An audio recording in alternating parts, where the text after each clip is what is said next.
puesto que Cristo ha padecido por nosotros, ¿dónde? ¿En qué? En la carne.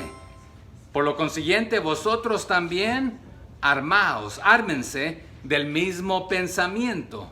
Pues quien ha padecido en la carne, terminó con el pecado.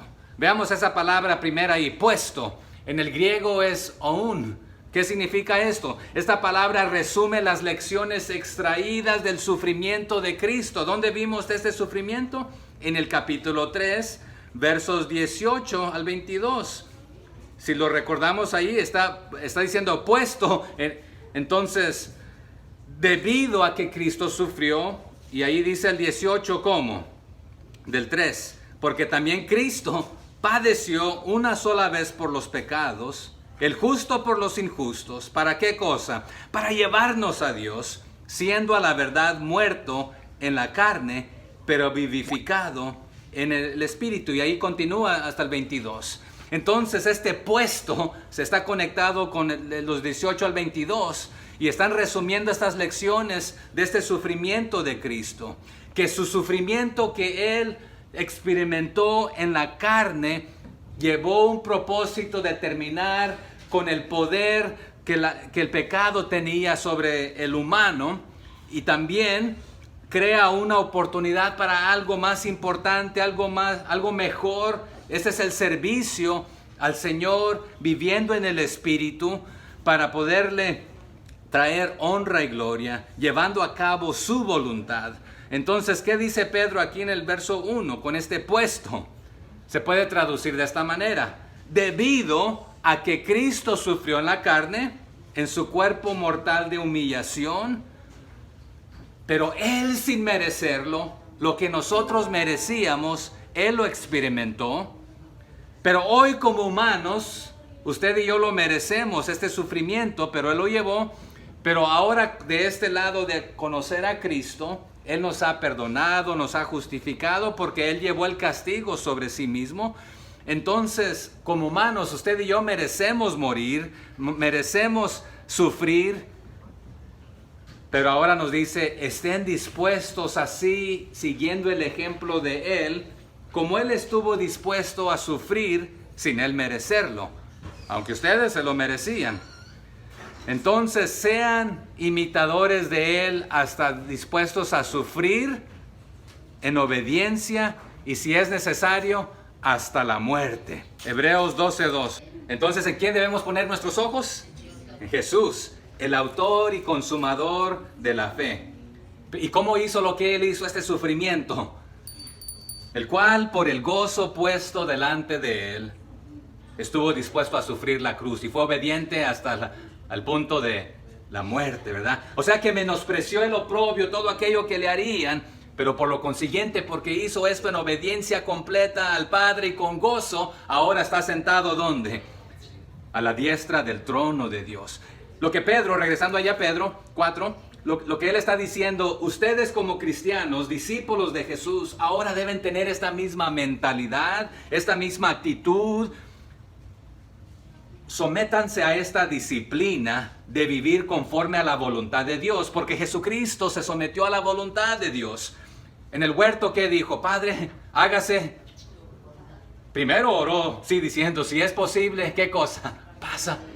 Si hay otra manera de poder comunicarle al ser humano de que es amado, pero si no hay otra, y esta es la mejor y la única, estoy dispuesto a ir al punto de muerte, sometiéndome con gozo a la voluntad tuya, considerándome ahora prácticamente muerto a mí mismo, a lo que yo quiero, a mis deseos, a mis, aún aquí en este país decimos, a mis derechos. Estoy renunciando a todo derecho, porque el único derecho es el de someterme a la voluntad de Dios. Un pasaje también afín en Romanos 6:11 nos dice, así también vosotros debemos considerarnos muertos al pecado, pero vivos para con Dios en Cristo Jesús, Señor nuestro. Entonces ya no vivo yo para mí, sino que el vivir mío debe ser para llevar a cabo la voluntad de Dios. Sí, tengo planes, tengo deseos, tengo anhelos, tengo metas, pero si esas metas y esos anhelos y deseos no se someten a la palabra del Señor, a su voluntad, entonces estamos haciendo lo que nos dé nuestra regalada gana. Aquí uno de los argumentos más fuertes y mejores contra el pecado se toman del sufrimiento de Cristo. Él murió no solamente para salvarnos, pero también para destruir el pecado. Y aunque se sometió con gozo a los peores sufrimientos, tampoco cedió al pecado. Venció al pecado, derrotó la tumba, derrotó a la muerte, y lo hizo en la carne. O sea que se humanó, se despojó, se hizo siervo, se humilló. Y usted y yo debemos tener esta misma mentalidad. Ya que Cristo, puesto que Cristo padeció por nosotros en la carne, quien no lo merecía, y usted y yo lo merecemos, pero Él nos ha justificado, pero aún allí debemos ahora seguir su ejemplo y estar dispuestos a que venga lo que venga. El mismo Pablo a los Romanos en el capítulo 6, verso 2 dice, porque los que hemos muerto al pecado, ¿cómo viviremos aún en él? O sea que no tiene sentido que voluntariamente ahora nos sometamos. Y la idea es esta, de que el pecado, si este es el pecado, y aquí estoy yo, y esta es mi cabeza, el pecado tenía su pata, su pie en mi cuello, matándome, ahorcándome, quitándome la vida, me había matado prácticamente. Pero Jesucristo vino, me rescató, me dio vida nueva, me revivió, me vivificó. Pablo está diciendo, ¿cómo vamos a someternos a este líder viejo que el Señor lo ha anulado? Y ustedes voluntariamente van a querer ir a hacer esto. Porque en Romanos 6:7 dice, porque el que ha muerto ha sido justificado del pecado. Pero usted, ¿por qué va a querer ir a someterse nuevamente a otra voluntad que ya el Señor destronó y quitó y anuló? Pero aquí en el verso 4 dice, vosotros también armaos. Esta es una palabra militar. El cristiano, al adoptar la mentalidad de Cristo, Pedro le está diciendo, ármense hasta los dientes, en otras palabras, de esta actitud de Cristo, ¿sí? De humillación, de humildad, de obediencia, de sometimiento a la voluntad del Señor. Y está diciendo, únanse a Cristo, están unidos en Cristo, pero no se despeguen, y porque ustedes ya han sido arrancados de las garras del pecado, ¿por qué van a ir a meterse a las garras del pecado nuevamente? Entonces, ármense, armaos, y la palabra en el griego prácticamente da a entender, equípense. Ármense de armamentos, es la traducción literal, para la guerra espiritual. ¿Nuestra guerra es contra sangre y carne, hermanos? No, contra potestades. Pero, ¿cómo nos vamos a armar? No pierda primera de Pedro 4, vamos a Efesios un ratito solamente, y está hacia atrás, de ahí donde estamos, Efesios capítulo 6, versos 11 al 17. Aquí encontramos cómo y de qué debemos armarnos, porque estamos en esta guerra. Efesios 6, ¿lo tenemos? 11. Este armarse es mental, es físico, es espiritual, o de qué clase es. Bueno, aquí nos lo va a explicar, el armarte. Y no es de que vas a andar con una armadura literal, caminando a donde quiera que vas. Efesios 6:11 dice, vestíos. Entonces esto es muy similar a ármense, protéjanse, vístanse, ármense de toda ¿qué cosa? Toda la armadura de Dios. ¿Para qué? Para que podáis estar firmes. ¿Contra qué? Contra las acechanzas. ¿De quién? Del diablo, del enemigo. ¿Por qué? Aquí nos da el motivo por qué debemos prepararnos y estar listos y armados hasta los dientes. Porque no tenemos lucha contra sangre y carne, sino contra ¿quiénes? Principados, contra potestades, contra gobernadores de las tinieblas de este siglo. Una pausa ahí. Hemos aprendido anteriormente también en los pasajes de aquí de Pedro, y Filipenses nos lo dice, que un día se doblará toda rodilla ¿de dónde, hermanos? De los que están en el cielo, en la tierra y debajo de la tierra. Pero aquí dice que tenemos lucha contra ¿quiénes? Principados, contra potestades, contra los gobernadores de las tinieblas. ¿Quiénes son los gobernadores de las tinieblas? Los demonios de este siglo. Contra huestes espirituales de maldad. ¿En dónde? En las regiones celestes. Por tanto, o sea, por lo consiguiente, ¿qué debemos hacer? Armarnos. Este es un verbo imperativo. Tomad toda la armadura de Dios.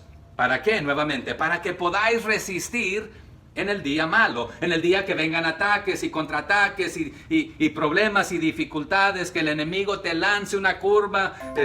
Es más, la idea que nos va a pintar son dardos del enemigo de fuego, que no son para acariciar, sino para ¿qué cosa? Para matar, destruir. ¿Qué ha venido el enemigo a hacer? Matar, robar y destruir. Pero tiene la intención de presentarte a ti como algo llamativo, pero es una trampa. Para que estés firme, nos va a decir más. Por tanto, tomad toda la armadura de Dios para que podáis resistir en el día malo. Y habiendo acabado todo, terminar ¿cómo? Estar ¿cómo? Firmes. Lo que usted y yo queremos escuchar del Señor cuando Él venga. Bien hecho, buen siervo y fiel. Estuviste armado, le echaste gana, no te diste por vencido, no tiraste la toalla, seguiste adelante. Pero vamos a ser sinceros. Y ya lo hemos hablado. A veces no tenemos que esperar que el enemigo de afuera, Satanás, nos ataque. Es más, el tiro más fácil es el de adentro. El enemigo puede utilizar a personas dentro de la iglesia, a hermanos o a hermanas, o lobos rapaces que están en la iglesia que pretenden ser ovejas. La cizaña y el trigo están juntos. Y algunos nos desinflamos, tiramos la toalla. Es que no me saludaron hoy. Es que me vieron feo. Bueno, si ustedes me ven feo es que así estoy, pero pero es que no me atendieron. Es que no me dieron lo que yo quería. Es que esto me hicieron. Pero aquí nos va a dar el motivo. Bienvenidos. Nos va a dar el motivo de esto. Tomad la armadura de Dios para que puedas resistir el día malo y habiendo acabado esto, estar firmes. Y vuelve a repetir, estad pues firmes. ¿Cómo? Ceñidos vuestros lomos. ¿Con qué cosa? Con la verdad. Ármense de la verdad. Conozcan la palabra del Señor para que cuando el enemigo ataque y te quiera vender una media mentira y una media verdad, usted pueda saber, ¿sabes qué? Eso no es bíblico. ¿Sabía que hay personas que usan la Biblia para su propia conveniencia y la tuercen? Y si usted no está bien sembrado, bien plantado con lo que es la verdad, fácilmente es llevado por todo viento de doctrina, para allá y para acá, para allá y para acá. Pero ¿cuál es la verdad? ¿Quién es la verdad, mejor dicho? Usted sepa quién es Jesús y lo que Él hizo y que usted le ha recibido como su único y suficiente Salvador. Y que aunque Satanás venga y dice, ¿sabes qué? Lo que acabas de hacer, ya caíste de gracia, o ya no mereces el perdón del Señor, o ya no mereces la vida eterna, ya no mereces el cielo, o ya no sirves para nada, el Señor ya no te va a usar. Recuerda, Satanás nos va a mentir, nos va a engañar, nos va a hacer trampa. Pero usted y yo debemos estar bien ceñidos nuestros lomos con la verdad. ¿Y vestidos con qué cosa? Con la coraza de justicia. Esto nos ayuda a defendernos. Cuando el enemigo dice, tú no eres hijo de Dios, usted le puede decir, ¿sabe qué? He sido justificado. El que murió por mí me justificó. Sí, yo no lo merecía, pero Él me ha justificado. Y no lo voy a desglosar todo, en otro tiempo vamos a pasar en Efesios, ya hemos pasado por ahí antes. ¿Y calzados cómo? ¿Con qué? Con los pies. ¿Y calzados los pies con qué cosa? El apresto del Evangelio de la paz. O sea que lo que usted conoce de Jesucristo y lo que Él ha hecho por usted y de la salvación, vaya y compártalo con alguien más. Pero sobre todo, ¿qué dice? Tomad el escudo de la fe, con que podáis apagar, ¿qué cosa? Todos los dardos de fuego de su amigo, ¿verdad? No, del maligno. Y tomad el yelmo de la salvación y la espada del Espíritu, que es la palabra de Dios. Ármense hasta los dientes con toda la armadura de Dios, porque estamos en una guerra espiritual y se trata de no jugar a la iglesia, sino que se trata de rescatar a almas de las garras de Satanás, del pecado, para que ellos puedan ser justificados y presentados ante Dios. Pero regresemos ahí a nuestro pasaje hacia adelante de 1 de Pedro 4:1, donde estamos. Entonces decía, también armaos, pero no solamente ármense, pero ¿de qué cosa? Ahí nos dice en el 4:1, del mismo pensamiento. Pablo a los de Filipos se los dijo de esta manera en Filipenses 2:5. Haya pues en vosotros, ¿qué cosa? Este sentir que hubo también ¿en quién? En Cristo Jesús. El sentir, el pensamiento, ¿cuál? De humillarse, de servir, de ser obediente hasta el punto de muerte. Haya este mismo pensamiento, este mismo sentir, esta misma mente de Cristo, de obedecer y sufrir en paciencia y pronta voluntad de lo que Dios disponga. Si Dios te permite pasar por dificultades, pruebas y tribulaciones, está dispuesto, porque quien lo hizo fue Jesucristo y nos dio ese ejemplo. Un ejemplo de esto, vaya conmigo a 1 Corintios 1:10, solamente un versículo en cuanto a esto para que nos aclare la mente ahí un poquito. 1 Corintios 1:10. ¿Qué dice? Haya pues, así dice, os ruego, ¿verdad? Os ruego pues, hermanos, por el nombre de nuestro Señor Jesucristo. ¿Cuál es el ruego aquí? Ayúdenme, en el 1:10. Que habléis todos una misma cosa. Y que no haya entre vosotros, ¿qué cosa? Divisiones. Sino que estéis perfectamente, ¿cómo? Unidos, ¿en qué? En una misma mente y en un mismo parecer. Pero escúcheme, aquí la mente no es de este equipo, o de aquel equipo, o de otro equipo, o de...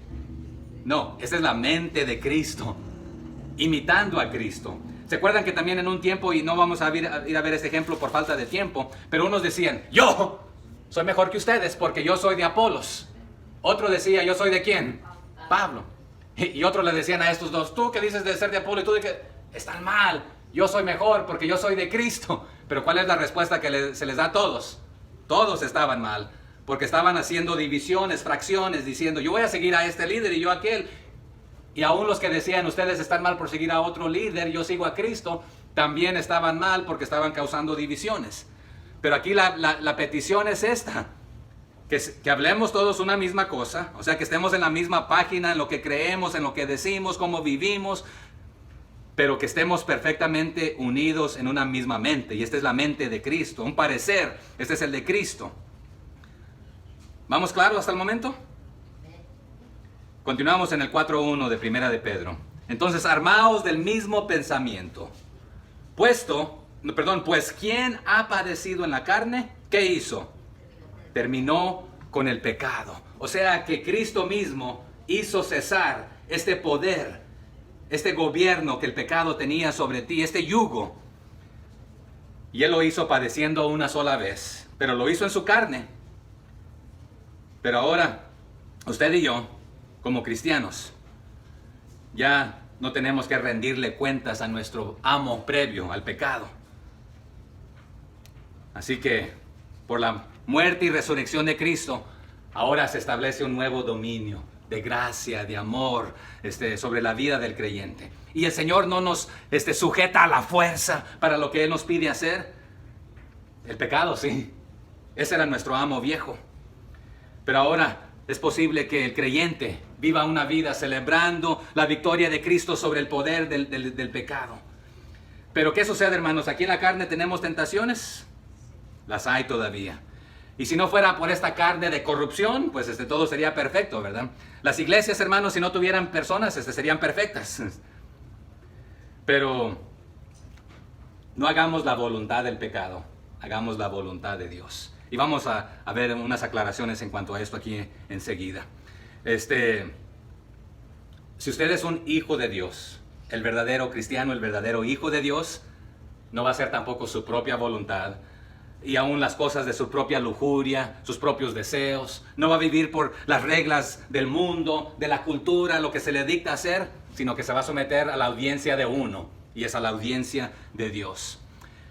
Hay un dicho que preocúpate por complacer a esta audiencia de uno. Porque si no importa en el mundo a quién complazcas, si no complaciste a la audiencia de uno, que es Dios, entonces no importó a quién pudiste complacer en esta tierra. A los de Éfeso, Pablo, ahí hacia atrásito se los leo, en Efesios 4:17, les dijo esto. Esto pues digo y requiero en el Señor, que ya no andéis como los otros gentiles, que andan o que viven en la vanidad de su mente. Usted puede vivir en la vanidad de su mente. Esto no es tener el mismo sentir y la misma mente de Cristo. Y usted envanecido se cree la gran cosa de que, bueno, el de Proverbios, ¿quién lo escribió? Es el Salomón. ¿Qué dijo? ¿O fue el salmista? ¿Quién lo dijo? Que hay caminos que al hombre le parecen, pero su fin, ¿cuál es? Muerte. Tú crees que tú estás bien en tus propios deseos, en tu propia conducta, en tu propia vanidad de mente. Pero a los de Éfeso les dijo Pablo, que ya no anduvieran siguiendo el ejemplo de los otros gentiles, de las otras naciones, de los no cristianos, que andan en la vanidad de su mente, diciendo, yo no necesito de Dios, yo no necesito de iglesia, yo no necesito de Biblia, yo estoy bien así como estoy. Bueno, estas personas están envanecidas y han rechazado lo único que importa. Así que, ¿cuál es el deber del cristiano? No solamente mantenerse alejado de la maldad, sino también de las cosas que conducen al pecado. Y es más, la Biblia nos anima aún a mantenernos alejados de toda apariencia de mal. Pablo a los de Tesalónica, en Tesalonicenses 5:22, les dice, absteneos de toda especie de mal, pero también aún de las apariencias de mal. Bueno, hermano, eso yo no lo considero malo, pero si el otro hermano o un hermano creyente que acaba de conocerlo pueda considerar malo, no lo hagas por el bien de aquella persona, no porque tú creas que es algo malo, sino para darle buen ejemplo a la persona que todavía va entendiendo allí. Así que, ¿cuál es el reto aquí del capítulo 4, verso 1? Que usted y yo, como discípulos de Cristo, debemos estar dispuestos y preparados, armados, para hacer la voluntad de Dios y sufrir si es necesario, haciendo lo bueno y no lo malo. Porque el pecado pierde su poder de derrotarnos en medio del sufrimiento cuando nos concentramos en Cristo y estamos armados de su mismo pensar, de su misma mente, dispuestos a someternos a la voluntad de Dios, aunque Él nos permita experimentar cosas feas, horribles aquí en la vida, porque así fue la voluntad de Dios para Cristo. Hermanos, cuando sufrimos o estamos en peligro físico, ahí es cuando se ven nuestros colores verdaderos. ¿Cuántos decimos aquí confiar en el Señor, hermanos? ¿Nomás 2, 3? Amén. Pero ¿qué sucede cuando vienen las pruebas y las dificultades y se pone fea la cosa? Es ahí donde a veces comenzamos a titubear y decir, ¿dónde estás, Señor? Y se vale decir esto, pero hay que recordar que no estamos solos. Pero el pecado, a veces ahí es donde quiere aprovechar, Satanás quiere aprovecharse, quiere aislarnos del compañerismo, del amor, de los creyentes, para agarrarnos solitos. ¿Qué hace el león rugiente, hermanos? Ahí separa, divide a la manada, para agarrar al más frágil, al más indefenso, para ahí atacar. Pero si usted y yo estamos armados hasta los dientes, sabemos lo que creemos, podemos defendernos, y ahí en Efesios hay armas de defensa y armas de ofensa, para atacar también. Pero si alguien sufre por hacer lo bueno y a pesar de todo de esto permanece fiel en obediencia, esto nos da un cuadro muy claro de que ha habido una ruptura con el amo anterior, que es el pecado, y que ahora se somete voluntariamente a Cristo. Continuemos ahí en nuestro pasaje. Pero un pequeño recordatorio que les ha hablado Pedro ya, ahí en 1 de Pedro 2:11. ¿Recuerdan lo que les había dicho? ¿Qué dice en el 2:11 de 1 de Pedro? Amados, yo os ruego, como extranjeros y peregrinos, que hagan ¿qué cosa? Que os abstengáis de los deseos carnales que batallan contra el alma. Estos deseos carnales que combaten contra el alma. ¿Qué nos da a entender esto? Que aquí, aunque somos cristianos y Satanás está sujeto a Dios y el pecado está sujeto a Dios todavía, ¿qué aprendimos el domingo pasado? Que hay cosas que el Señor permite, promueve y practica. En este momento todavía el Señor le permite a Satanás hacer ciertas cosas. Entonces va a haber luchas, va a haber dificultades, va a haber pruebas. Tenemos una doble naturaleza. Pero usted y yo, ¿qué debemos hacer? Armarnos hasta los dientes para combatir los dardos del ataque del enemigo. Use a alguien inconverso de afuera o use a alguien dentro de la iglesia. Porque cuando Cristo padeció en la carne, no padeció según sus propias pasiones humanas, sino según la voluntad de Dios. Y nos dejó este ejemplo a seguir, siendo esta era su comida. En Juan 4:34 nos dice esto, que esta era la comida de Jesús, hacer la voluntad de Dios. Esa era su meta. Era la audiencia de uno. Sin importar que hiciera enojar a los líderes religiosos de su tiempo, hizo mejor la voluntad de Dios. Los apóstoles, ¿qué dijeron? Es mejor hacer ¿qué cosa? Lo que Dios nos pide hacer. Porque lo que ustedes nos están pidiendo hacer es no predicar jamás en el nombre de Jesús. Y eso va en contra de la voluntad de Dios. Que aunque en nuestra carne no queremos pasar por las dificultades, prisiones, latigazos, etcétera, pero es mucho mejor, es mejor hacer la voluntad de Dios. Y que esa sea nuestra comida, nuestro alimento. Y aun cuando Jesús tenía hambre, ¿qué hizo con la mujer samaritana? Tenía sed también. ¿Y qué le dijo a sus discípulos? Yo tengo otra comida que comer. Hacer la voluntad de Dios. Aquí eso es importante. Tengo una cita importante aquí. ¿Alguien más le traería comida? Nosotros nos sacrificamos ir allá al pueblo a comprar algo y traerle algo y... ¿de dónde comería? Él hablaba espiritualmente, ¿verdad? Así que usted y yo como cristianos ya no estamos bajo el dominio o el régimen de la muerte, del pecado, porque el Señor ha cancelado ese viejo lazo de la esclavitud. Ahora debemos vivir para Dios. Pero si el pecado ahí le susurra, hey, acá está mejor. Pero ¿por qué queremos regresar a las tinieblas cuando hemos estado y hemos probado la luz? O la casa de pan. ¿Por qué queremos ir al basurero allá donde estábamos tirados muertos en nuestros delitos y pecados, en la hediondez? Y el Señor nos ha lavado, nos ha purificado, nos ha sacado del lodo cenagoso, del pozo de desesperación. ¿Y por qué como el puerco no al quichero? ¿Cómo se dice? Se me fue la palabra. ¿Chiquero? Al lodo quiere regresar ahí, No tiene sentido. Y Pedro, aquí lo que les va a decir enseguida, y lo que les está diciendo, ya les habló ahí anteriormente, en el capítulo anterior, de que Dios, cuando vio la maldad del mundo en los tiempos de Noé, ¿qué tuvo que hacer? ¿Cómo purificó la maldad en aquel tiempo? Mandó un diluvio, le pidió a Noé que hiciera un arca, y esta arca se convirtió en la salvación, y fue la manera que se salvaron los que tuvieron fe, y por obediencia, por fe, Noé lo hizo.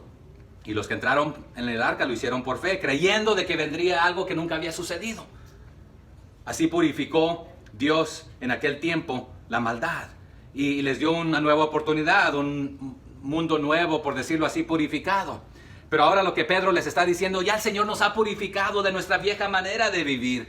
Nos despojó de esta contaminación, ¿y cómo lo hizo? Por medio de su muerte y resurrección, para que usted y yo vivamos y naciéramos a una vida nueva. Ahora, con esta nueva buena conciencia que nos habló anteriormente en el capítulo anterior ahí, santificados, en el 15 nos dijo del anterior, en el 16 del anterior, una buena conciencia, una buena conducta. Esta es nuestra nueva vida. Y los que ya se han bautizado en obediencia, ahí continúan dando este ejemplo, diciendo, estamos comprometidos para vivir como Cristo, bajo su voluntad, porque ya hemos muerto a nuestra vida anterior. Porque ¿qué representa el bautismo, hermanos? Cuando estamos diciéndole a los demás, al ser sumergido bajo el agua, así como Cristo fue crucificado y sepultado, ahora estamos crucificados y sepultados juntamente con Él, pero naciendo a una vida nueva, nuestro nuevo líder. Verso 2 del capítulo 4. ¿Para qué? Para no vivir el tiempo que resta en la carne, conforme a las, ayúdenme con esa palabra, concupiscencias. En el griego esta palabra significa enfocado en las pasiones o deseos de tu propia voluntad. O de los hombres, ahí como lo dice, conforme a las concupiscencias de los hombres. Esta palabra también se traduce conforme a la voluntad o deseos de los hombres, sino conforme a la voluntad o deseos de Dios. ¿Entiende ahí ese contraste? ¿Lo ve? Ya no hagas lo que tu carne te dice que hacer, o lo que Satanás te dicta que hacer, o lo que la comunidad o la cultura te dice. Haz lo que Dios te dice hacer. Haz la voluntad de Dios. Así que para que el creyente, que una vez por todas obtuvo cesación de pecados mediante el padecimiento de Cristo, es decir, y su unión con el crucificado, y también en el símbolo ahí del bautismo que ya hablamos, ya no viva el resto de su vida, de lo que le queda, viviendo como vivió antes en su carne, haciendo las concupiscencias de sus propios deseos, sino haciendo la voluntad de Dios. Que esta sea su nueva norma, su nueva manera de vivir. Y ahí literalmente el resto de tu tiempo aquí en la carne, en la tierra, en esta vida, de ti como creyente. y da a entender que lo que te queda es poco, es un corto de tiempo. Lo va a aclarar ahí en el verso 3. Y que realmente vivas la vida que el Señor tiene para ti. En los evangelios entendemos que el Señor nos ofrece la vida abundante, la vida completa, llena. ¿Cuál es esta vida? No se trata de cosas materiales, hermanos. Se trata de la vida abundante, sometido completamente al Señor. Venga lo que venga, te hagan lo que te hagan. Tú vas a estar bien, tu alma, tu espíritu va a estar bien. Tus recompensas serán grandes e increíbles, las que realmente importan. Estas concupiscencias, usted lo va a notar que está en el plural. Y son estas pasiones de diversos géneros que vienen, que te van a alar hacia acá, te van a tironear para allá y para acá y te van a querer dividir. Es más, el hermano Santiago nos dice, no seas de mente y de corazón dividido.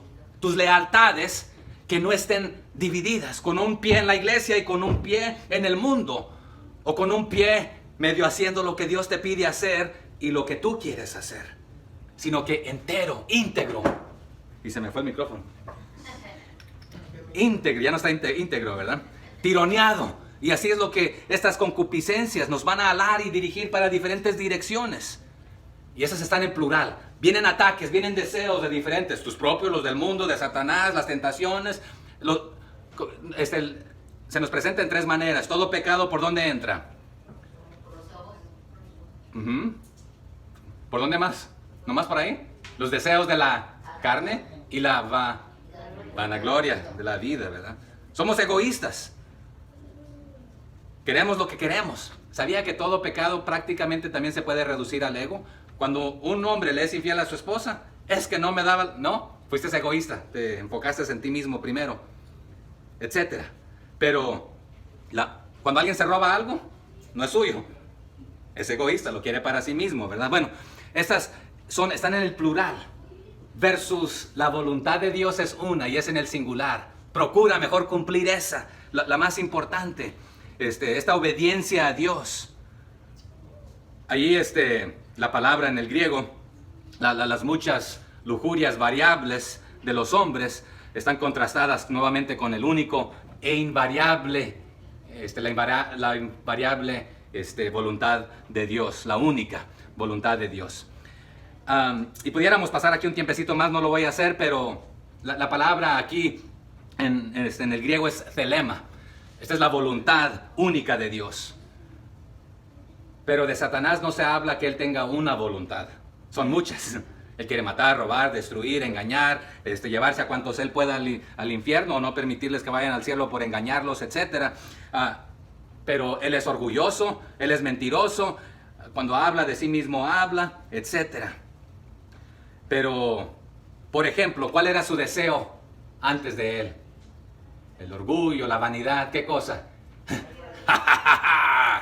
No le bastó querer ser como el antiguo, subiré y pondré y...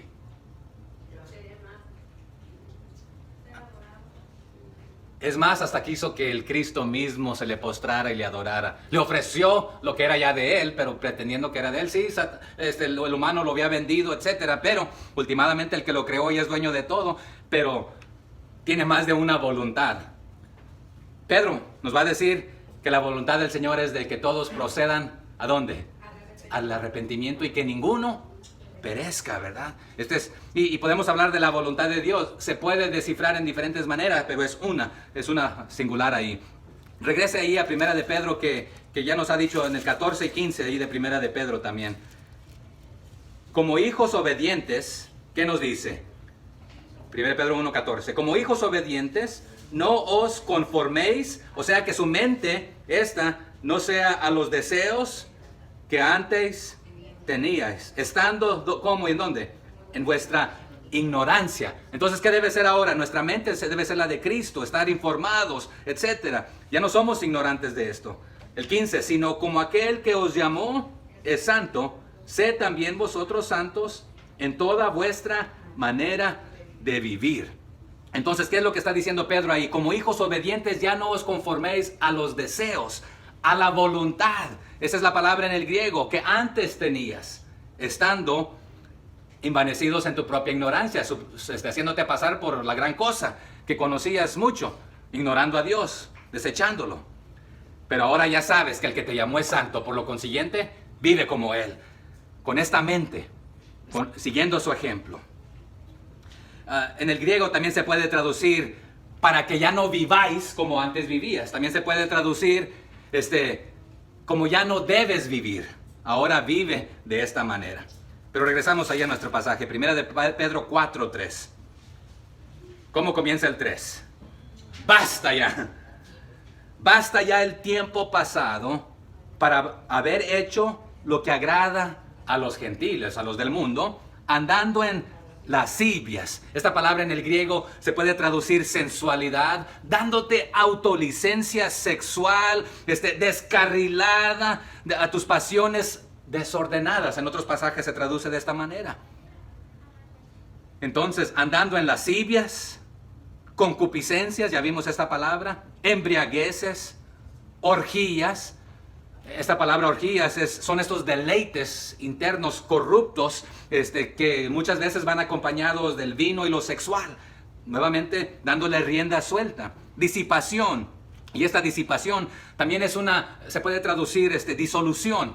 ¿Se acuerda que a Timoteo se le dice que no os embriaguéis con vino en el cual hay qué cosa? Antes bien, sed llenos de ¿quién? Del Espíritu Santo. Sean dirigidos por el Espíritu Santo, porque cuando estás borracho no sabes ni lo que haces. Esta disipación, esta disolución, es un abandono a todo lo que es puro. Y es una perversidad, o sea que haces perversidades cuando estás en esta situación. Pero va aún más allá. Esta perversidad es de que tú mismo, tus propios deseos se han convertido en tu propio o sea que tus deleites y tú mismo te convertiste en tu propio ídolo. En el deleitarte, en llenar tus deseos, satisfacer tus deseos, tu barriga, tus necesidades humanas, etc. Pero ya es más allá que esto. Es un vicio y todo derrochado. Y la siguiente frase ahí, y abominables, ¿verdad? Y eso abominable es todo lo contrario a la ley y a la justicia de Dios. También se puede traducir a lo ilícito, idolatrías. Ahí la palabra en el griego es idolatría. Es la misma, o sea que es de ahí donde obtenemos la palabra idolatría. Adorando a otras imágenes, o adorando a imágenes, o a otros dioses. Pero en el caso anterior, tus propios deseos se convierten en tu propio Dios. Tus deseos sexuales, tu deseo para el dinero, tu deseo para los bienes materiales, para tu deseo de satisfacer un montón de cosas. Pero en el griego se puede traducir ahí al inicio, debe bastar. Suficiente ha sido el tiempo de tu vida que le dedicaste a Satanás, al pecado. El hermano Sergio dijo algo importante. Hoy escuché de que un hombre que vino a los pies de Jesucristo con lágrimas, ya casi para los 90, dice, cuánto hubiese deseado haber conocido del Señor antes, porque nadie me habló de esto. Pero aún a su edad, cuando vino a los pies de Jesucristo, ganó a su vecino, a los doctores, a toda persona les hablaba de Jesucristo. Porque dice, me queda poco tiempo de vivir ahora de esta vida. Hermanos, cuando un hombre o una mujer está convertido, les resulta a veces penoso pensar en lo que hizo en su pasado, los errores y los horrores que cometió en su vida. Pero aquí lo que Pedro les está diciendo, hermanos, ya basta. Suficiente el tiempo que vivieron de esta manera. Pero si usted leyera esta lista nuevamente, aquí les está diciendo, este pecado, hermanos, los lleva a este. ¿Por qué van a querer someterse voluntariamente? Y este los lleva a otro. Y el siguiente es peor, y el siguiente es peor. Aquí da una lista de 6 simplemente. Pero uno depende del otro y el otro depende del otro y te lleva al siguiente. Ya me han escuchado decir que el pecado te va a llevar más allá de donde pensabas ir o que estabas dispuesto a ir. Mira, no me pasó nada. Jugué con él. Ayer en familia leíamos los proverbios y le dice, hijo, el padre dándole consejo al hijo. Prácticamente en nuestras palabras, si juegas con el fuego te vas a quemar. No andes jugando con la prostitución y esto porque no creas que no te pueda pasar nada, etc. Pero un pecado te lleva a lo siguiente y el siguiente a lo siguiente. Y parte del dicho te va a llevar más allá de lo que estás dispuesto a ir y te va a costar más de lo que estás dispuesto a pagar. A veces piensas que te saliste por la tuya. A veces cuesta todo lo que tienes y más, y a veces hasta la vida. Pero, en otras palabras, Pedro está diciendo, ni aún el tiempo pasado debió de ser malgastado, así como ustedes lo malgastaron en sus concupiscencias, en sus propias mentalidades y deseos, etc. Pero ya que eso no se puede revocar, porque el pasado no lo puedes cambiar, aunque intentes cambiarlo, ya no lo puedes modificar. Entonces, por lo consiguiente, enfócate en el poco tiempo que te queda, sea lo que sea. Si el Señor te permite una semana, un día, un mes, un año, 20 años, 50 años más, es poco. Porque aún lo mucho que puedas hacer del bien no es para contrarrestar lo malo que hicimos, porque no es para ganarnos la salvación. Aquí la frase también ahí del verso, haber hecho lo que desarrollaste, lo que cumpliste. Lo de los gentiles, siguiendo los deseos, la voluntad de ellos, de los paganos. Lo cual eran muchos de ustedes, les va a decir, andando, viviendo, ahí les dice, ¿verdad? Basta ya el tiempo pasado para haber hecho lo que agrada ¿a quién? A los gentiles. Los gentiles es la palabra etnos, a las naciones, a los pueblos sin Dios. Y a estos somos llamados para testificarles, pero en lugar de testificarles, estábamos haciendo exactamente lo mismo que ellos, que no son cristianos y no conocen de Dios. Pregunta, hermanos, a usted y a mí nos pueden ver y decir, este es un cristiano, porque antes era esto y ahora hemos visto el cambio. O nos miran y nos dicen, dice que va a la iglesia, dice que cree en Dios, dice que lee su Biblia, pero lo veo vivir, tratar a los demás en sus negocios, en todo lo que hace, es peor que los... Para ser como él, pues mejor me quedo así. Dirían muchos, ¿verdad? Pero ahí la media parte del 3 dice, andando, aquí la palabra andando, cuando conversábamos, en el griego, caminando, viviendo, andando, significa vivir. Como habéis caminado en lascivia, en tu conducta presumida, envanecida, que tú eras la gran cosa, que tú eras tu propio Dios y no necesitabas del verdadero Dios, deleitándote, derrochándote en tus propios deseos, presumido, inmodesto, ligero, suelto en tu lujuria grosera, etc. Embriagándote de vino, con mujeres, haciendo cosas abominables, se puede traducir a idolatrías nefarias, violando la ley de Dios, la voluntad sagrada de Dios. Y no es de que todos los lectores del apóstol Pedro estaban viviendo de esta manera, practicando estas cosas, pero muchos de ellos sí, tanto el gentil como el judío, haciendo las cosas que hacían las naciones, los paganos, los gentiles, los pueblos sin Dios.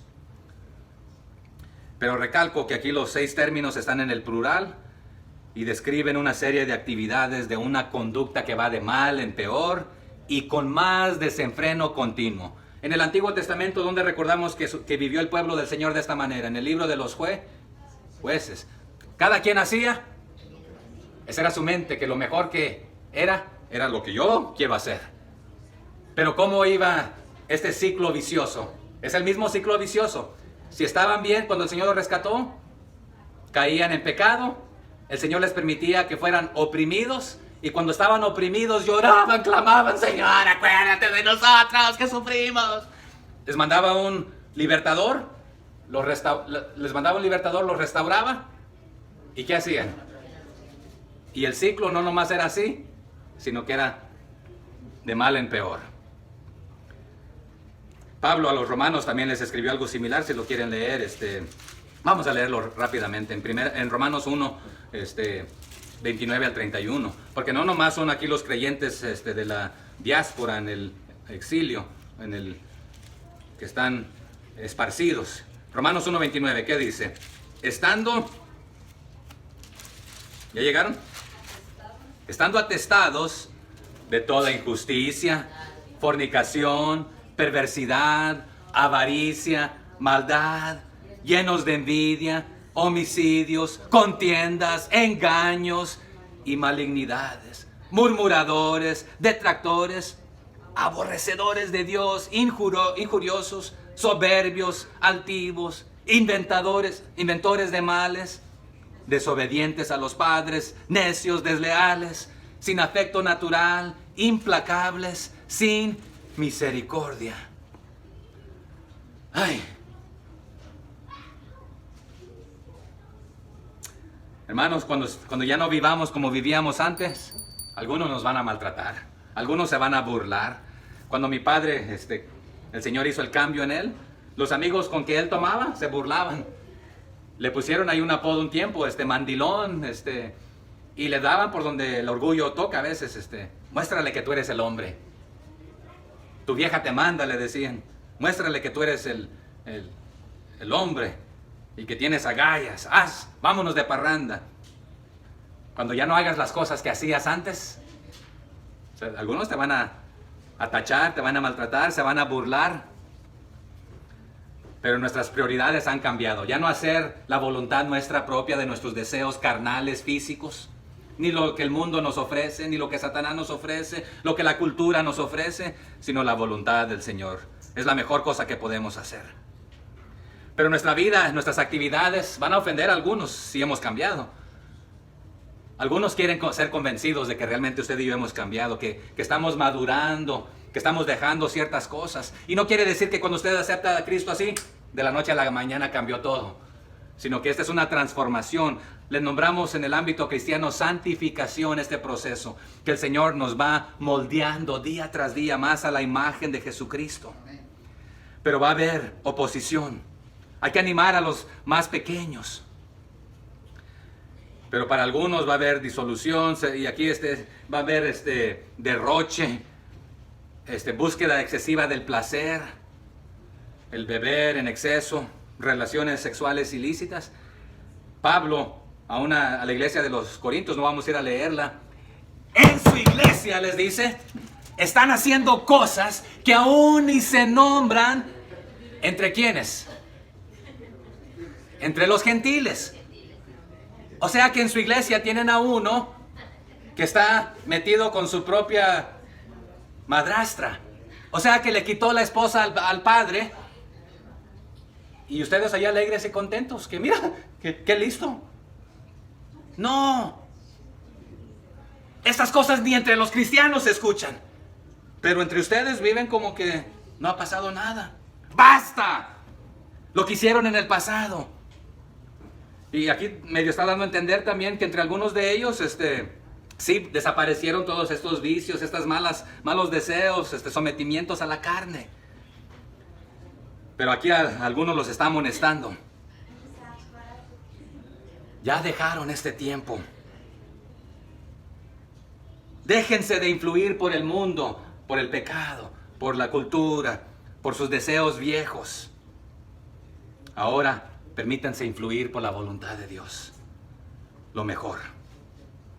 Pero háganlo voluntariamente. Esa es su decisión. El Señor nos ha dado libre albedrío. Pero ¿por qué les habla de esta manera? Porque ahora les está hablando al verdadero Israel. ¿Qué les dijo ya anteriormente? Que son ellos ¿quiénes? Real, nación santa, real sacerdocio. Linaje escogido, ¿verdad? Sacerdocio santo, etc. Vive como lo que eres ahora, les está diciendo. Aprovecha lo que te queda de tu vida para honrar y glorificar, haciendo la voluntad del Señor. Porque lo que has vivido en pecado ha sido demasiado. Aunque haya sido poco, es demasiado. Porque un poco de pecado, ¿qué hace, hermanos? Leuda toda la masa. Pero el Señor ya te purificó. ¿Por qué vas a ir a meterle moscas otra vez a la leche? Pablo a los Gálatas, creo que asusté a los hermanos. Gálatas 5:19, léalo conmigo, 5:19 y 20. También aquí Pablo a los de Gálatas les dijo algo muy similar. Ahí detrás de Efesios, Gálatas 5:19 y 20. ¿Qué dice? Y manifiestas son las obras de la carne. ¿Cuáles son estas obras manifiestas de la carne que se muestran? Adulterio, fornicación, inmundicia, lascivia, idolatría, hechicerías, enemistades, pleitos, celos, iras, contiendas, disensiones, herejías, etc. Ahí continúa. Envidias, homicidios, borracheras, orgías y cosas semejantes a esas, acerca de las cuales amonesto, como ya os lo he hecho, ¿cuándo? Antes, que los que practican tales cosas no heredarán el reino de Dios. En otras palabras, si tú continúas en esta manera, en este estilo de vida, hazte la pregunta, ¿realmente he sido justificado? ¿Que el Señor me ha rescatado de las garras del enemigo, del pecado? Ahora entiéndame y escúcheme bien. Muchos de nosotros en nuestro pasado cometimos horrores y errores. Pero cuando venimos al Señor, Él nos dio este borrón y eso quedó en el pasado. Pero otra vez Satanás quiere traerlo a nuestra mente y quiere eliminarnos en la carrera. No de la salvación, sino en la carrera, para rendirnos inefectivos. Pero la diferencia está en continuar practicando esto del pasado, pues estamos mal y no hemos conocido a Cristo. Y por lo consiguiente no vamos a heredar el reino de Dios. Porque realmente no hemos tenido este cambio, esta justificación, no estamos teniendo la santificación. Por lo consiguiente, lo que Pablo les está diciendo ahí, no obtendremos la, ayúdenme, glorificación. Porque no ha sucedido la justificación. Podemos pretender la santificación, pero realmente estamos jugando, pretendiendo, envanecidos. Regresamos a nuestra cita. Ya nos quedan ahí pocos versos, hasta el 6 vamos hoy solamente. Verso 4. ¿Qué dice? A estos, ¿a quiénes? A los que viven de esta manera, les parece cosa extraña que vosotros, ustedes ahora los que son cristianos, los que han dejado aquellas cosas, no corráis o no viváis con ellos en el mismo desenfreno de disolución, que fue la palabra anterior que les di, y os ultrajan. Aquí esta cosa extraña, aquí en este verso de donde estamos del 4, y en el 4:12 es la misma palabra en el griego. Lea el 12 conmigo del 4. Amados, no os, ¿qué cosa? Sorprendáis. Esta palabra extraña, para ellos es una sorpresa, es algo raro, es un asombro, es extraño que tengas un estilo de vida nuevo y diferente.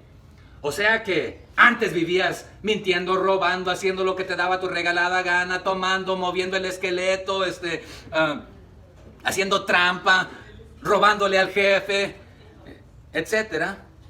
Bueno, qué raro. ¿Ya no tomas en serio? Mira, una frillita aquí, que no pasa nada y nadie te ve, échale. O mira, aquí debajo de la mesa vamos a hacer esto, que nadie se dé cuenta. Qué extraño que ya no haces lo que hacías. Cuando mi padre regresó al rancho de donde somos, muchos sorprendidos. ¿En serio? ¿Ya no eres el que tomabas antes? ¿Ya no eres el mujeriego? ¿Ya no eres el...? No, ya no. Y muchos creyeron porque vieron el cambio en su vida. Pero para ellos es raro, es extraño, este nuevo estilo de vida. Se sorprenden de estas nuevas prácticas. ¿Realmente amas a Dios? Mira, antes te miraba que eras amante del dinero. ¿En serio ahora vas a la iglesia y hasta das diezmos y ofrendas? No lo puedo creer. Eras tan tacaño que... Bueno, que nuestra nueva conducta de creyentes, tanto para el judío como el gentil, ya no imiten al gentil no cristiano, al pagano. Este asombro para ellos otra vez es cuando, bueno, pareciera ser que hay alguna realidad de este Cristo que cambia y transforma, porque si cambió a que era tan y tan y tan y tan de esto y lo otro, pues a lo mejor puede haber que sí tenga algo cierto. ¿Qué nos dice la Biblia también para los creyentes? Que cuando los de afuera nos miren y ven el amor que tenemos los unos para con los otros, ¿de qué van a quedar convencidos ellos? De que realmente somos sus discípulos, ¿verdad? Bueno, mira, puedo ver que realmente el Señor los ha cambiado. Y ahora ya no corren, ahí como dice, a estos les parece cosa extraña que vosotros no corráis. Y aquí esto es el apresurarte, el apurarte, entropías, sin frenos, viviendo desenfrenadamente, sin detenerte de hacer lo mal, que nada te detenía, hacías lo que te daba tu regalada gana. Allá en Isaías, se lo cito por falta de tiempo, en 59:7, dice, sus pies corren al mal, se apresuran a derramar sangre inocente. Sus pensamientos son pensamientos de iniquidad, de destrucción, de quebrantamiento. Esto es lo que hay en sus caminos. En Proverbios 19:2 también encontramos algo muy similar. El alma sin ciencia no es buena, nos dice. Y aquel que se apresura, o sea que corre con sus pies, peca. Y hay muchos pasajes que pudiéramos ver en cuanto a esto. El apresurarte, el correr sin ponerle freno, sin detenerte, viviendo con rienda suelta, decimos de esta manera, ¿verdad? Pero si vivías así, se sorprenden porque ya no vives así, ya no corres con ellos, haciendo las mismas cosas que ellos hacían. Por lo consiguiente, ¿qué van a hacer? Te van a ultrajar. Aquí esta palabra en el griego te van a acusar de diferentes cosas, aún de orgullos, de hipocresía, te van a acusar de crímenes que no has cometido, aún de crímenes secretos, se puede traducir de esta manera. En 2 de Pedro 2:2, si quieres saltarse ahí para verlo, dice, y muchos seguirán sus disoluciones, por causa de los cuales el camino de la verdad será blasfemado. Sí, a algunos se les va a acusar, pero otros voluntariamente se van a someter nuevamente al pecado, a su viejo antiguo jefe, y por lo consiguiente, por su mal testimonio, ¿qué va a suceder? La verdad será blasfemada. Estamos pisoteando el nombre de Jesucristo. Pero aquí el de ultrajarte, algunos te van a levantar falsos, y es más, también se puede traducir así, van a tomar todo el bien que tú haces y lo van a presentar como malo. Antes, cuando hacías lo malo como ellos, les daba gusto y orgullo que hicieras las cosas, pero ahora, como ya no corres con ellos, te van a maltratar y se van a burlar de ti. Mira, va a la iglesia con su Biblia, con la esposa, mandilón, ya le hace caso, le tienen el coco, ¿cómo dicen? Lavado. O sea que tú estás haciendo el bien. Ahora estás tratando bien a tu esposa, antes no la tratabas como trapeador, y ahora que la tratas bien, te acusan de otras cosas. La palabra ahí es ultrajan, es la misma palabra que blasfemian, blasfemas. Esa es la palabra en el griego. Insultándote, injuriándote, diciéndote blasfemas. Acusaciones obscenas por ser cristiano. Es lo que le hicieron a Cristo por ser Cristo. Te van a burlar, te van a reprochar, te van a murmurar, te van a llamar fanático, etc. Verso 5 de nuestro pasaje, porque se nos está yendo el tiempo. Verso 5. Pero ellos, aquellos que te tratan de esta manera, ¿qué harán? Darán cuenta al que está preparado para juzgar a los vivos y a los muertos. Aquellos que te acusan falsamente, aquellos que te ultrajan, que se burlan, que te levantan falsos, que te calumnian, van a dar cuentas de sus acciones y de cómo te trataron también. Y el juez justo los va a tratar con ellos. Por falta de tiempo no vamos a ir a ver muchos pasajes, pero San Judas 1:15, solamente hay un capítulo ahí, antes de Apocalipsis, dice así: para hacer juicio contra todos y dejar convictos a todos los impíos de todas sus obras impías que han hecho impíamente, y de todas las cosas duras que los pecadores impíos han hablado contra él. ¿Qué hará nuestro Señor? Hará juicio contra todos y los va a dejar culpables, convictos de sus porquerías, de todo lo que hicieron, etc. Pero también esto nos da a entender que usted y yo vamos a ser juzgados por todo lo que hacemos. Así que es mejor arreglar cuentas aquí mientras estamos vivos. Ya Pedro ha mostrado en el capítulo 13 nuevamente que hemos sido limpiados de estas impurezas, hemos sido justificados. No regresemos a la basura. Juan, citando a Jesucristo, lo dijo en Juan 5:24. El que oye mi palabra y cree al que me envió, ¿qué tiene? Vida eterna. Y no vendrá a condenación. ¿Por qué? Porque ha pasado de muerte a vida. Si usted ha creído lo que Jesús ha hecho por usted y le ha aceptado, usted ya ha quedado justificado. Por lo consiguiente, no será condenado por sus acciones.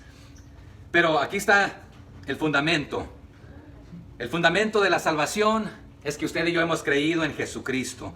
En Hechos 16:31, la pregunta fue, ¿qué debo hacer? Y la respuesta es, ¿cuál? Cree en el Señor Jesucristo y serás salvo.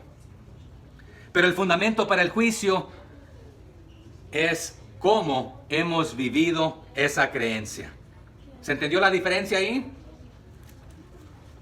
El fundamento de la salvación es que usted y yo hemos creído en Jesucristo. Pero el fundamento para el juicio no es cómo, no es lo que creemos, sino lo que hicimos. ¿Sí se entiende la diferencia? Lo repito, el fundamento de la salvación es lo que hemos creído y en quién hemos creído, en Jesucristo. Pero el fundamento para el juicio no es en quién hemos creído y lo que hemos creído, sino lo que hemos hecho basado en lo que decimos creer y en quién creer. ¿Cómo vivimos esa creencia? Pero usted y yo como creyentes no tenemos nada que temer, porque Jesucristo es nuestro abogado y también es nuestro juez. Juan 5:22 lo dice de esta manera: porque el Padre a nadie juzga, sino que todo el juicio dio al Hijo. Y Pablo a Timoteo le dice en 2 Timoteo 4:1: te encarezco delante de Dios y del Señor Jesucristo, que juzgará a los vivos y a los muertos en su manifestación y en su reino. ¿A quién va a juzgar el Señor entonces, hermanos? A los vivos y los muertos. Tanto los fieles como los infieles, los que aceptamos como los que no han aceptado. Para el que vivió antes de Cristo, como el que vivió después de Cristo.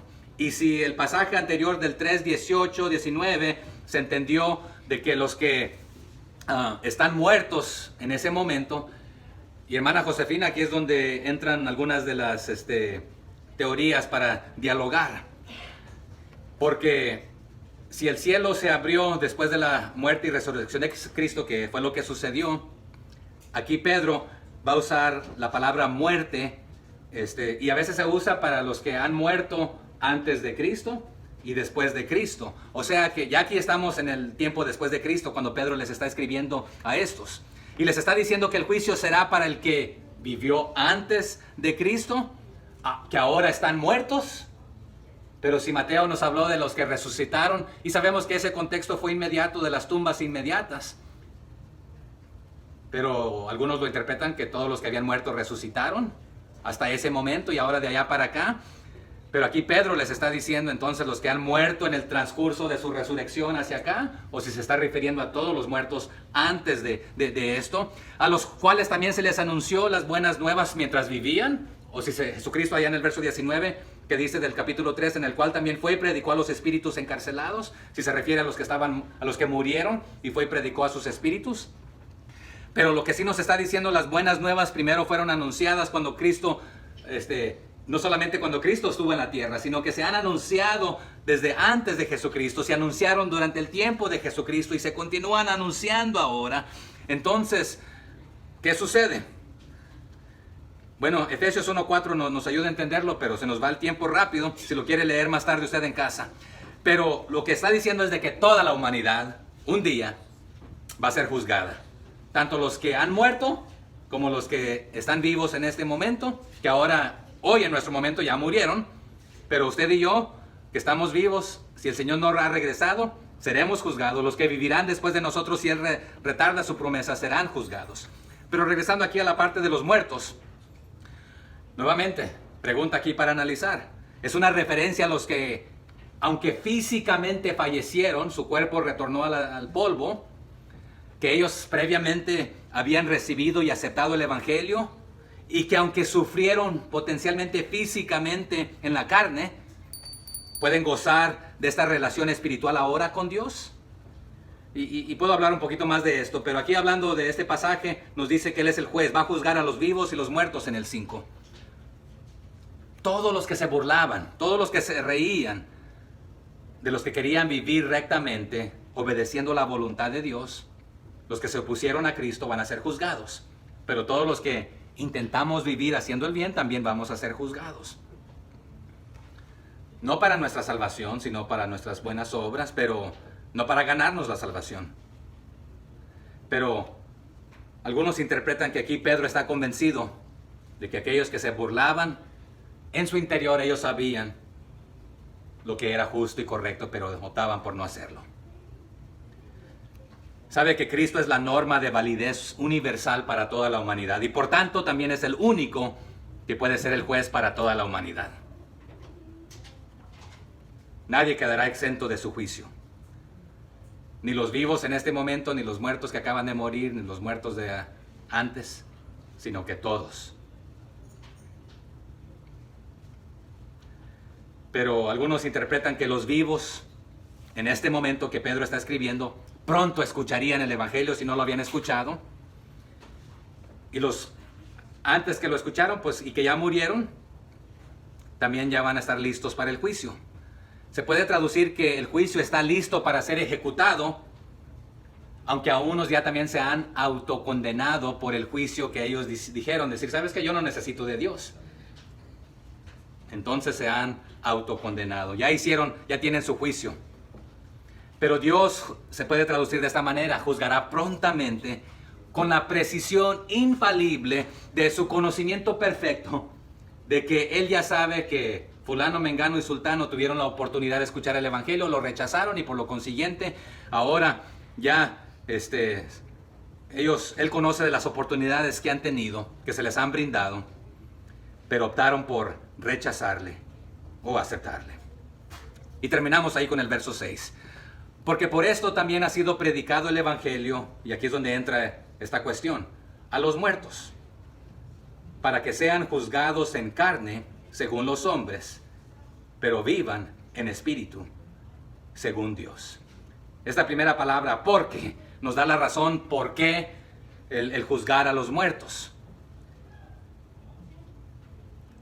Y si se está refiriendo simplemente al verso 5 anterior, bueno, está hablando de los que murieron y se autocondenaron, diciendo que no necesitaban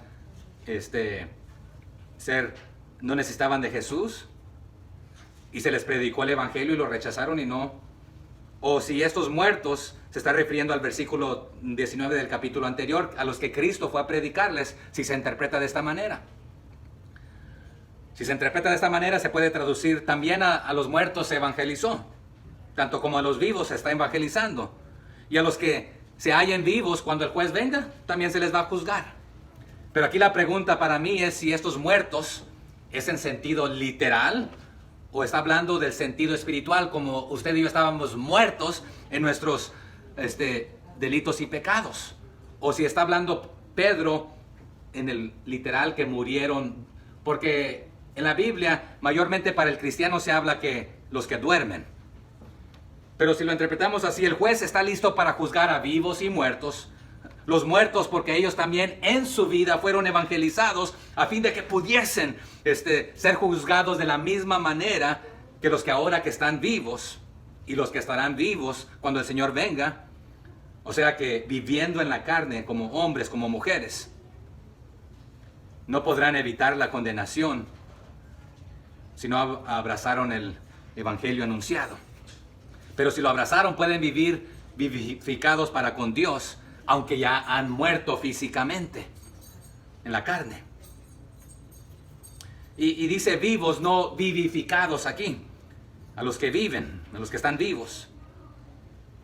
Porque ya se supone que han sido vivificados juntamente con Cristo.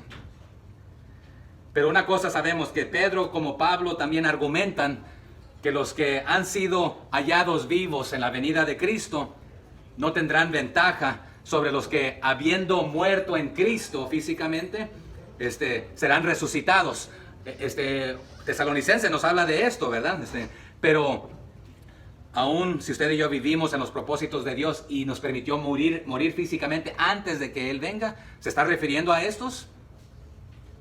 ¿O se estará refiriendo de que aún nuevamente ha sido anunciado el Evangelio aún a los muertos que no escucharon el Evangelio anteriormente?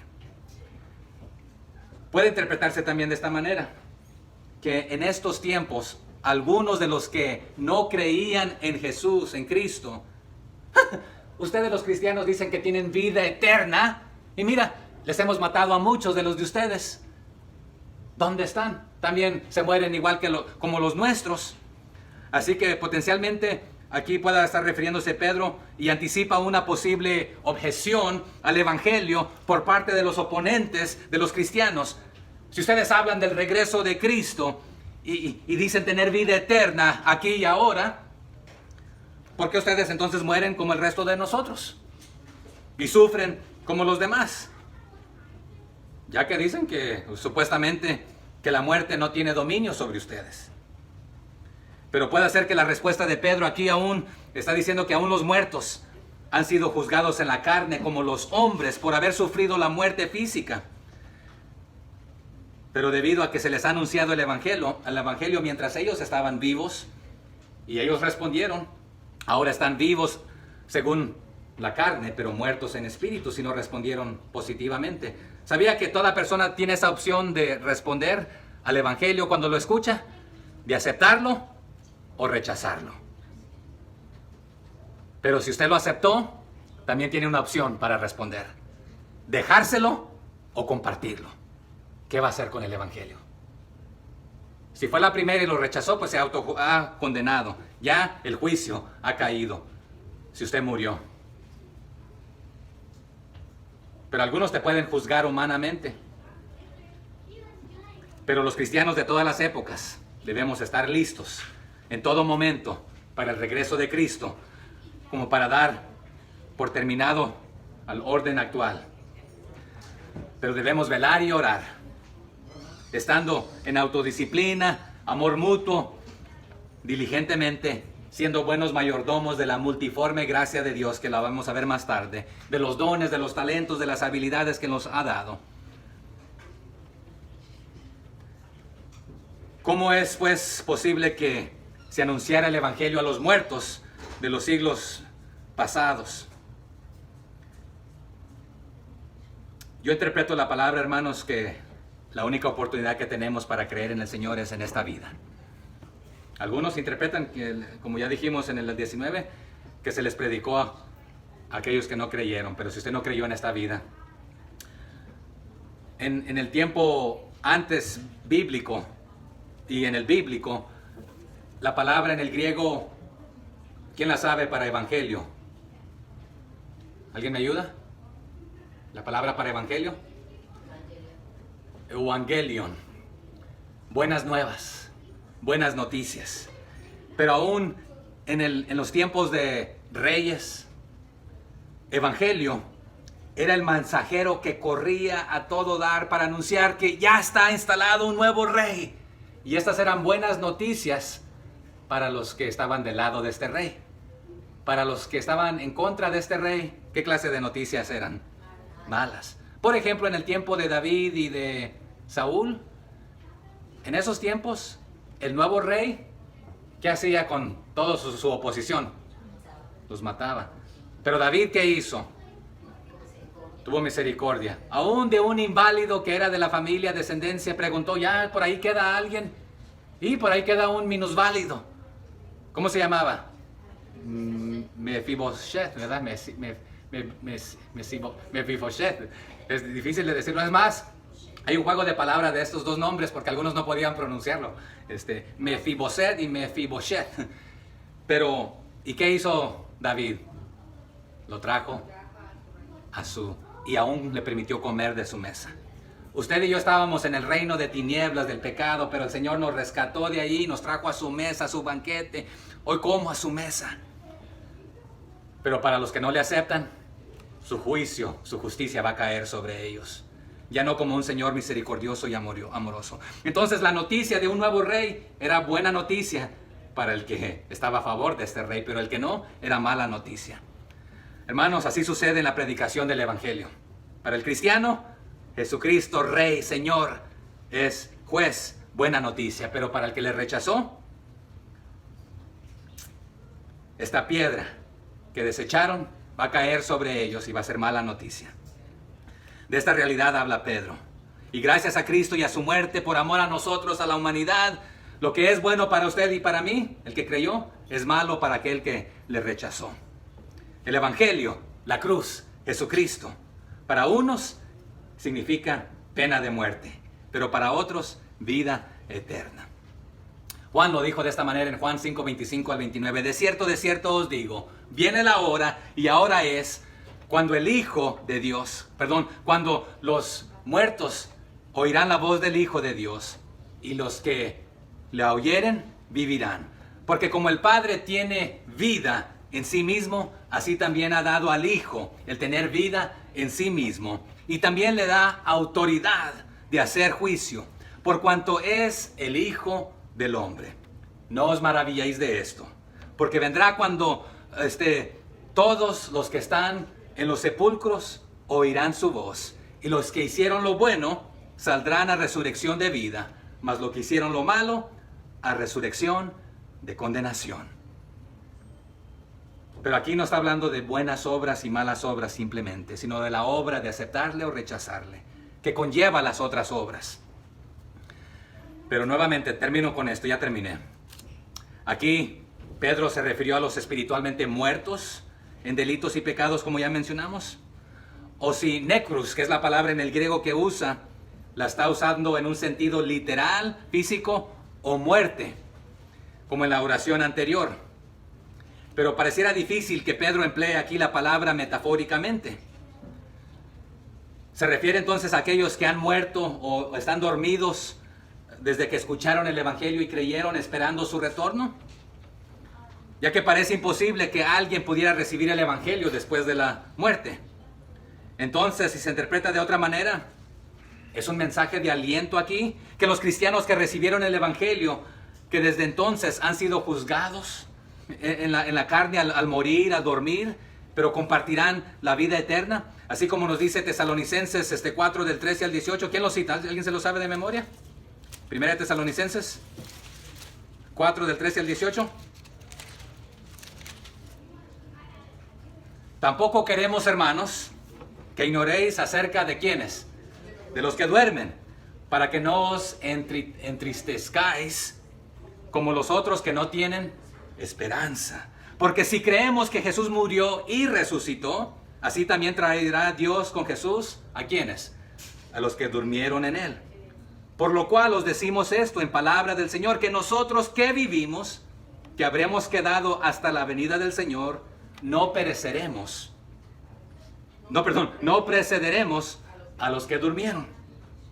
Porque si el Señor mismo, con voz de mando, con voz de arcángel y con trompeta de Dios, descenderá del cielo, y luego aquí usa, y los muertos en Cristo resucitarán primero, luego nosotros los que vivimos, los que hayamos quedado, seremos arrebatados juntamente con ellos en las nubes para recibir al Señor en el aire, y así estaremos siempre con el Señor. Por tanto, alentaos los unos a los otros con estas palabras. Entonces aquí Pablo a los de Tesalónica les está diciendo que aún los que creyeron en Jesucristo durmieron o están muertos físicamente, van a ser resucitados primero. Pero si Mateo dijo que cuando Jesucristo resucitó, algunos de los sepulcros salieron, ¿a quién fue a predicarle entonces Jesucristo?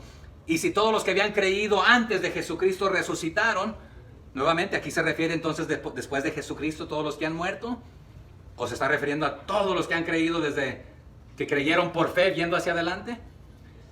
Y no es un punto tan importante, porque lo más importante aquí es esto: si usted cree en Jesucristo, tiene vida eterna garantizada en el cielo.